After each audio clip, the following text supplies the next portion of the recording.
Hello everyone and welcome to Wings एक उड़ान। कैसे आप सब लोग? My name is Yashodhara Singh Jamwal and welcome to my lecture series. So guys, आपको पता है इस टाइम पे हम रोज 20 MCQs को डिस्कस करते हैं और आज भी हम डिस्कस करने वाले हैं। पर दोस्तों आज के MCQs थोड़े डिफरेंट होने वाले हैं। Why? क्योंकि ये सारे वो MCQs हैं जो हम अपनी एप्लीकेशन पे एज क्विज की तरह अपलोड करते हैं। Number second, all these MCQs are open for all. These are available free on our application wings Ek उड़ान। तो अगर अभी तक आप लोगों ने एप्लीकेशन को डाउनलोड नहीं किया है तो डाउनलोड करिए। और ये फ्री जो टेस्ट है, क्विज है, ये हर दिन अपलोड होते हैं। तो हो सकता है आप में से कुछ ऐसे बच्चे हो which come from a humble background जो नहीं अफोर्ड कर सकते हैं। हाउएवर अगर आप हमको कॉल करके अगर आप बताते भी हैं कि आपकी क्या समस्या है तो we are always there to help you. But जो चीज फ्री अवेलेबल है तो आई थिंक वो आप चाहे खरीद सकते हैं या नहीं खरीद सकते, आपको उसको जरूर अवेल करना चाहिए। और आज आपको पता चल जाएगा कि हमारे एप्लीकेशन पे जो क्विज जो हम अपलोड करते हैं उनका भी लेवल कैसा है। फर्स्ट मतलब नेक्स्ट पॉइंट, इसके अलावा ये जो MCQs हम डिस्कस करने वाले हैं आज की क्लास में, ये सारे के सारे प्रीवियस ईयर आस्क्ड क्वेश्चंस हैं। तो ऐसा नहीं है कि मैंने खुद से बनाकर डाले हैं, मतलब खुद से तो ऑब्वियसली डाले ही हैं, बट ये सारे के सारे ऑलरेडी पेपर्स में पूछे जा चुके MCQs हैं, राइट। सो इसीलिए एंड तक जरूर वीडियो देखिएगा और अपना स्कोर जरूर बताइएगा कॉमेंट सेक्शन में, ठीक है। शुरू करते हैं जी। पहला question, the first question is in which of the following year was the family court act enacted? 1948, 1984, 1964 या 2004? तो याद रखिएगा 14 सितंबर 1984 जो आपका फैमिली कोर्ट एक्ट था उसको इनेक्ट किया गया था। इसी के ही साथ why was the family court enacted? तो ये बेसिकली आया था for easy and secure judgments related to family issues या फिर मैरिजेस। तो जो भी डिस्प्यूट्स होते हैं उनकी सेटलमेंट के लिए प्राइमरीली आपके फैमिली के साथ रिलेटेड, तभी फैमिली कोर्ट नाम है। एंड ऑफ कोर्स फैमिली की बात हो रही है तो मैरिजेस के साथ related secure and easy settlement of disputes, ठीक है। So it is 14 September 1984, that is family court act. Next up, question number 2. In which constitutional amendment act the voting age of the Indian citizens have been reduced from 21 to 18 years? ठीक है। So हम बात कर रहे हैं हमारी voting as का, तो याद रखिएगा it is the 61st Amendment Act 1988. So 61st Amendment Act से हमने 21 से घटाकर 18 साल कर दिया, राइट। और ये तो खैर वोटिंग के लिए आ गया। हमारे यहाँ पे यूनिवर्सल एडल्ट फ्रेंचाइज है। ऑल द इंडियन सिटीजन्स जो 18 साल के ऊपर है which are free to vote. आप मुझे कमेंट सेक्शन में जो आज का आपका क्वेश्चन है वो ये है, आप मुझे बताएंगे कि यूनिवर्सल एडल्ट फ्रेंचाइज कौन से आर्टिकल के अंडर आता है, ठीक है। ये आपका आज का क्वेश्चन है, ठीक है। All right, next up, who among the following industrialists has served as a member of parliament in the Rajya Sabha? This is also a previously asked question. Is it Azim Premji? Is it Gopi Chand Hinduja? Is it Vijay Mallya or is it Adi Godrej? So याद रखिएगा जो सर्व कर चुके हैं as a member of parliament that is Vijay Mallya। अब वो चाहे जो मर्जी कहीं पर भी हो, but ये question previous year question था, so I thought कि why not put this question also, ठीक है। All right, next up, question number 4. Gandhi ji requested Indians to observe dash as a non-violent opposition to the Rowlatt Act. और Rowlatt Act जिसको गांधी जी ने Black Act भी कहा था, remember? ठीक है। और ये एक्ट क्यों लाया गया था? क्योंकि 1919 में लागू होने वाले थे माउंट फोर्ड रिफॉर्म्स और उससे 6 महीने पहले हमारा फ्रीडम ऑफ स्पीच, एक्सप्रेशन, हमारा फ्रीडम ऑफ एसोसिएशन, उन चीजों पे रोक लगाने के लिए the black act of India या फिर रोलैट एक्ट जो है वो यहां पे लाया गया था ऑल्सो, ठीक है। याद रखिएगा। तो बताओ मुझे गांधी जी ने कब रिक्वेस्ट किया था इंडियंस को? So that is 6th of April 1919 and dates are also important क्योंकि आजकल JKSSB को आदत हो गई है डेट्स भी पूछने की। This is 6th of April 1919।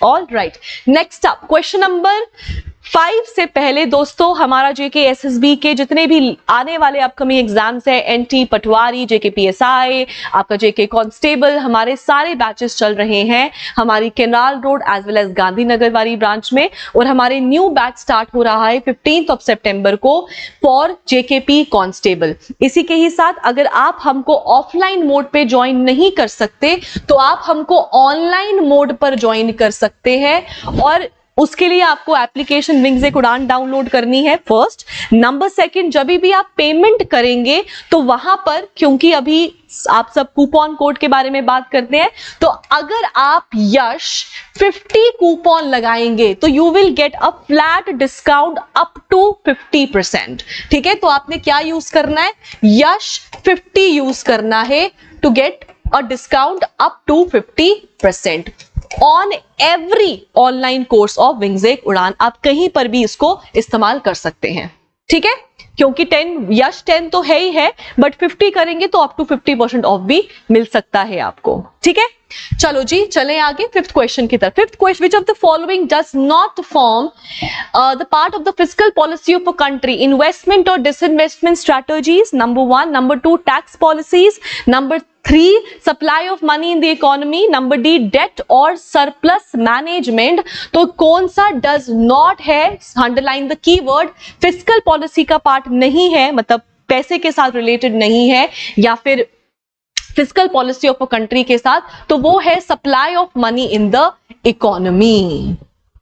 ठीक है, next up question number 6, in ancient India the leader of merchant caravans were called dash, महादंड नायक, संधि विग्राहिका, प्रथम कुलिका, या फिर सार्थावहा। सो द आंसर इज सार्थावहा। ठीक है, और ये क्या थे, लीडर्स ऑफ मर्चेंट कारवान्स। ठीक है, all right, question number 7, which section of the Indian Penal Code deals with the punishment for false evidence during judicial proceedings?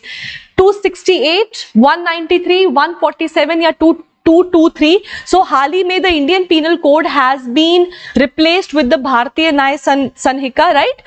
So आपको जो भी कुछ इंपॉर्टेंट आपके जो सेक्शंस हैं वो भी आप याद रख सकते हैं। हो सकता है नया नहीं पूछे, पुराने से कुछ पूछ ले, तो याद रखिएगा एविडेंस या फिर punishment for false evidence fall करता है under section 193, that is your false punishment for false evidence.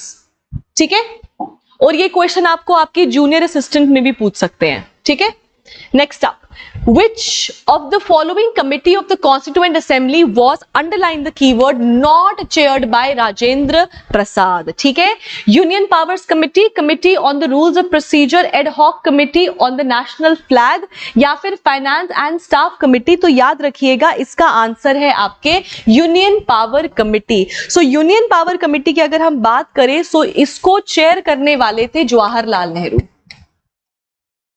ठीक है, और कितनी कमिटीज थी, 22 कमिटीज थी, जिसमें से 8 मेजर थी and 13 were the minor committees. ठीक है, ऑल राइट, नेक्स्ट अप। ठीक है, okay, all right, this is, which of the following is a fundamental right guaranteed by the Constitution of India? Right to education, right to employment, right to freedom of speech and expression, right to free healthcare। ये भी आपका एक previously asked question है। देखो इसमें क्या है ना, freedom of speech and expression हमको पता है, this is article this 19 falls under fundamental right, part 3rd, right. इसी के ही साथ right to education भी है, आर्टिकल 21A, है ना, तो ये भी तो फंडामेंटल राइट हुआ। लेकिन इसका answer as per the previous year asked question, it is right to freedom of speech and expression. But याद रखिएगा अगर आपको ऐसा क्वेश्चन अभी आए तो अगर आपको वाइसली डिसीजन लेना है अमंग द 4, तो आप फिर भी यही सी करिएगा ऑप्शन को करेक्ट। वाई? क्योंकि ये ओरिजिनली भी था। जो राइट टू एजुकेशन है इसको तो अमेंडमेंट से लाया गया है ना, आपके 80 अमेंडमेंट से लाया गया है ना। So 86th constitution amendment act 2002, right. So 86 amendment act 2002 से राइट टू एजुकेशन को लाया गया है और अभी एक फंडामेंटल राइट है आपके for free and compulsory education from 6 to 14 years, है ना. सो ये भी है, बट क्योंकि प्रीवियस ईयर क्वेश्चन है तो उसमें the answer is freedom of speech and expression because it was originally also part of the constitution. ठीक है. Next up. Next is which of the following is a characteristic of a federal system of a government? So federal system क्या है हमारा, हमको पता है, the division of powers. ठीक है. A single centralized authority पहले ही cut. No single division of powers है. Regional government having complete autonomy, गलत. No complete autonomy. Central authority having no power over the regional government, obviously not. और India क्या है, quasi federal है. Quasi federal मतलब centre and state है with a strong centre. So the answer is power is divided between centre authority and the smaller regional government, that is state, and states में भी आपका municipalities and panchayat. ठीक है. Next up. Okay, so guys, our JKP constable has, the JKP sub-inspector batch is also started offline as well as online mode. Online mode को अगर आप subscribe करते हो तो all the latest uploaded videos are there. अभी आपसे पहले मैं एक और वीडियो अपलोड करके ही दूसरा वीडियो रिकॉर्ड कर रही हूँ. और इसी के ही साथ अगर आप कोई भी कोर्स को सब्सक्राइब करते हैं तो वहां पे यश 50 लगाइए and get a discount up to 50% on all courses of Wingzake Udan. Just in case अगर आप हमको ऑफलाइन ज्वाइन करना चाहते हैं, the numbers are mentioned over here. आप नंबर्स पे कॉल कर कर भी अपने आप को रजिस्टर करवा सकते हैं. ठीक है. और 15 सितंबर से हमारे न्यू बैचेस स्टार्ट हो रहे हैं जेकेपी कांस्टेबल के. ठीक है. Okay, in which of the following year was the interim government of India formed from the newly elected constituent assembly? 43, 40, 45 या 46? तो obviously बात है, the answer is 1946. ठीक है. Next up. In which of the following articles of the Indian Constitution is the finance bill mentioned? 41, 45, 112, 110 या फिर 134? तो finance bill या फिर आपका जो मनी बिल है that is mention under article 110. और वही अगर मैं बात करूं कि 112 क्या है, so this is basically budget. ठीक है.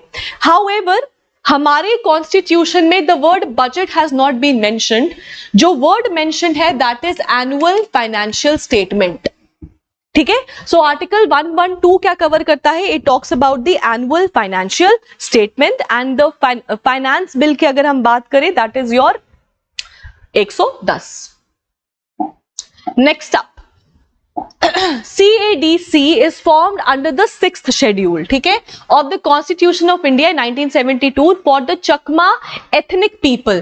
What does CADC stand for? तो याद रखना, Chakma is basically an ethnic group या फिर people of the southwestern part of Mizoram.